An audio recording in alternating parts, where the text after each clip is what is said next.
Morning সবাইকে, welcome back to miss Guddi channel. তো আজকে খুব তাড়াহুড়ো করে রেডি হয়েছি, ব্রেকফাস্ট করে নেবো এক্ষুনি, আর তারপরে চলে যাব হচ্ছে মায়ের চোখের ডাক্তার দেখাতে। আজকে অনেক কাজ লাইন আপ আছে, তো প্রথমে চোখের ডাক্তার দেখাও, তারপরে আমার পাসপোর্ট রিইস্যুর জন্যে একটা অ্যাপয়েন্টমেন্ট আছে পাসপোর্ট সেবা কেন্দ্রেতে, আর তোমাদেরকে সবটাই দেখাবো। Keep watching and keep loving. এই যে সকালে ব্রেকফাস্টে ব্রেড টোস্ট আর একটা কর্ন সেদ্ধ খেয়ে বেরিয়ে পড়লাম তিনজনে, আমি, মা আর তুলি। ওদিক থেকে প্রণব আজকে আসছে, মানে আমার শ্বশুরবাড়ি থেকে আমার বর আসছে কলকাতায়। ও বেরিয়েছে 11টার দিকে, আর আমরাও বেরোলাম এই 10:30 নাগাদ। প্রথমে যাব হসপিটাল থেকে, তারপরে 2:30টার সময় আমার পাসপোর্টের ভেরিফিকেশন মিটিং আছে, তো আমি ওখান থেকে চলে যাব ওই পাসপোর্ট সেবা কেন্দ্রে। তো পৌঁছে গেলাম আমরা অরবিন্দ আই হসপিটালে, যেটা প্রিয়ামবাদা বিড়লা অরবিন্দ আই হসপিটাল। তো ওখানে গিয়েই মাকে পেশেন্টের একটা চিপকে দিল, আমাকে অ্যাটেন্ডির কিছু একটা চিপকে দিল। তারপরে মাকে নিয়ে গেল অনেক টেস্ট করাতে, আমরা বাইরে বসেছিলাম, তো অনেক টাইম লেগে যাচ্ছিলো। তো 1:30 নাগাদ আমি ওখান থেকে বেরিয়ে গেলাম পাসপোর্টের ভেরিফিকেশনের জন্যে। মা আর বোন ওখানেই ছিল, ওখানেই ডাক্তার টেস্ট হয়ে গেলে ডাক্তার দেখাবে। ওদিকে প্রণব অর্ধেক রাস্তা পৌঁছে গেছে। আমরা ভেবেছিলাম হয়তো তাড়াতাড়ি হয়ে যাবে ডাক্তার দেখানো, তারপরে পাসপোর্টের এখানে আমি আর মা তুলে একসাথেই আসবো, আমার পাসপোর্টের কাজগুলো হয়ে গেলে আমরা বেরিয়ে যাব এখান থেকে। আর প্রণবের সাথে দেখা হয়ে যাবে 4টের মধ্যে, ও ঢুকে যাবে 4টেতে, আমরাও ঢুকে যাবো 4টেতে। কিন্তু অ্যাজ ইউজুয়াল যেটা ভাববেন আপনি সেটা হবে না। তো পাসপোর্টে গিয়ে, পাসপোর্ট সেবা কেন্দ্রে গিয়ে কিছুই হলো না, মুখটা আমার বেজার হয়ে গেছে। আমাকে আবার রিস্কেডিউল করতে হবে, বিকজ একটা ডকুমেন্ট মিসিং ছিল। গাড়িতে বসেই রিস্কেডিউল করার চেষ্টা করছিলাম, আর চলে যাচ্ছিলাম আর কি গাড়ি করে হসপিটালে। আবার হসপিটালে এসে তুলি আর মার সাথে দেখা হলো আবার, এখনও হয়নি ওদের, তখন বাজে 4টে। প্রণব অলমোস্ট কলকাতা ঢুকে গেছে।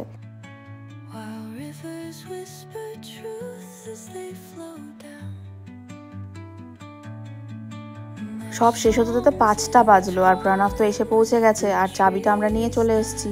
ভেবেছিলাম তাড়াতাড়ি পৌঁছে যাব, কিন্তু হলো না সেটা। তো যাই হোক, শেষমেশে প্রণবের সাথে দেখা হলো, আমরা একটা জায়গায় মিট করলাম। প্রণবকে বলেছিলাম ওখানেই কিছু খেয়ে নিতে, কারণ সকালে বেরিয়েছিল। তো যাই হোক, আমরাও সকাল থেকে না খেয়েছিলাম বলে একটা দোকানে দাঁড়িয়ে একটু চাউমিন আর তন্দুরি চিকেন নিয়ে নিয়েছিলাম, জাস্ট একটু পেটটা ভরানোর জন্য। তারপরে আমাকে আর তুলিকে প্রণব আর মা ড্রপ করে দিল বাজারে, মাছ বাজারে একটু মাছ টাছ কিনে তারপর আমি আর তুলি বাড়ি এসেছি, আর ওরা দুজন আগেই বাড়ি চলে গেছিলো।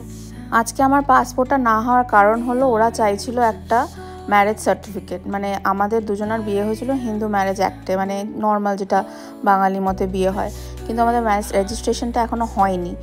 তো আমার এবারে রিইস্যু করার সময় আমার মানে হাজব্যান্ডের নাম, স্পাউসের নাম আমি অ্যাড করেছিলাম অ্যাপ্লিকেশনটা ভরার সময়।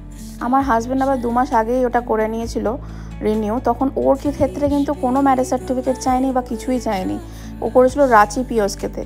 আর আমি করলাম কলকাতা থেকে করতে গেছি, তো ওরা আমাকে বললো ম্যারেজ সার্টিফিকেট ছাড়া হবে না, আর একটা ফর্ম যে আছে ওটা দিতে হবে, তো ওটা পরের দিন আবার রিস্কেডিউল করে, তো এই জন্য আর হলো না ব্যাপারটা। তারপরে আমি আর তুলি মাছ বাজারে মাছ কিনলাম, একটু চিংড়ি মাছ কিনলাম, একটু পাবদা মাছ কিনলাম, কিনে বাড়ি চলে এলাম। আর এখানে এগুলো সব আমার হাজব্যান্ড নিয়ে এসছে শ্বশুরবাড়ি থেকে, এই বড় কুমড়োটা। তো আপনাদের তো বলি যে আমাদের ওখানে অর্গ্যানিক কুমড়ো, মানে নিজের বাড়িতেই হয় এগুলো। তো এই কুমড়ো, কাঁচকলা, পেঁপে এগুলো সব আমার শ্বশুরমশাই পাঠিয়ে দিয়েছে আমাদের জন্য।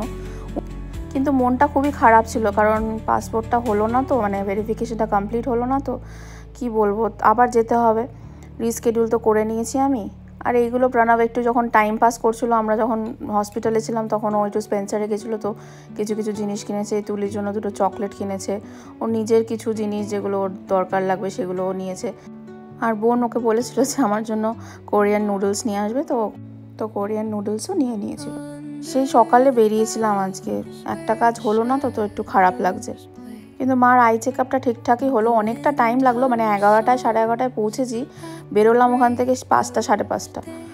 তো ওইটাই একটু অনেকটা টাইম লাগলো, এতটা টাইম লাগবে ভাবিনি, এই জন্য প্রণবকেও দাঁড়িয়ে থাকতে হলো। ও 4:30টার মধ্যে ঢুকে গেছিলো কলকাতা, ওকেও 1-1.5 ঘন্টা মলে কাটাতে হলো।